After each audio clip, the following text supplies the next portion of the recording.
Botad marketing yard શરૂ થયા બાદ ખેડૂતો પોતાની જણસી લઈને બોટાદ માર્કેટિંગ યાર્ડ ખાતે આવી રહ્યા છે. આ યાર્ડ કપાસની આવક માટે ખૂબ જ જાણીતું છે અને પ્રચલિત છે. ત્યારે દિવસે ને દિવસે કપાસની આવકમાં વધારો નોંધાઈ રહ્યો છે. આજે યાર્ડમાં કપાસની કુલ 40,000 મણ આવક નોંધાઈ હતી, જ્યારે છેલ્લા 2 દિવસમાં કપાસની 76,000 મણ મબલખ આવક નોંધાઈ હતી. આજે કપાસની આવકમાં સામાન્ય વધારો નોંધાયો હતો. ખેડૂતોને કપાસનો ભાવ પ્રતિમણ દીઠ સૌથી નીચો 1,100 થી લઈ પ્રતિમણ દીઠ સૌથી ઊંચો 1,478 રૂપિયા સુધીનો ભાવ મળ્યો હતો. ખેડૂતો ખુશખુશાલ હતા. યાર્ડમાં મગફળીની આવક સામાન્ય રહી છે. આજે યાર્ડમાં 135 મણ આવક નોંધાઈ હતી, જેનો ખેડૂતોને પ્રતિમણ દીઠ સૌથી નીચો ભાવ 965 રૂપિયાથી લઈ પ્રતિમણ દીઠ સૌથી ઊંચો ભાવ 1,120 રૂપિયા સુધીનો ભાવ મળ્યો હતો.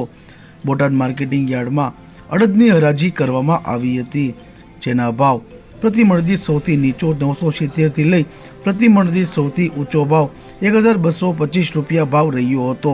બોટાદ માર્કેટિંગ યાર્ડમાં ઘઉંની હરાજી પણ કરવામાં આવી હતી, જેમાં ઘઉંનો ભાવ 578 થી લઈ 684 રૂપિયા સુધી બોલાયો હતો. માર્કેટિંગ યાર્ડમાં 158 ક્વિન્ટલ ઘઉંની આવક થઈ હતી.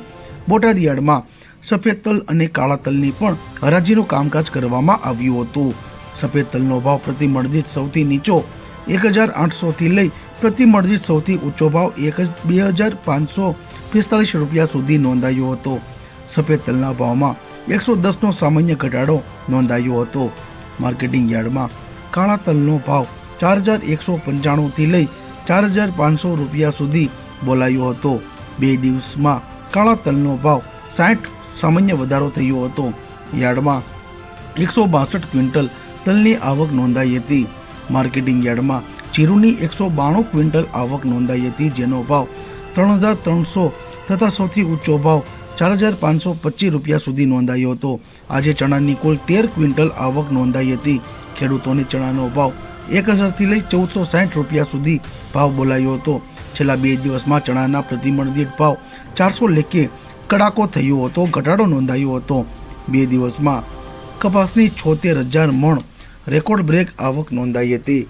બોટાદ માર્કેટિંગ યાર્ડ ખાતે માત્ર બોટાદ જ નહીં, પરંતુ અમરેલી, ભાવનગર, સુરેન્દ્રનગર, અમદાવાદના છેવાડાના ગ્રામ્ય વિસ્તારના ખેડૂતો પણ પોતાના પાકની હરાજી કરવા માટે વહેલી સવારથી લાંબી લાઈનો લઈને માર્કેટિંગ યાર્ડ બોટાદ ખાતે આવી પહોંચ્યા હતા.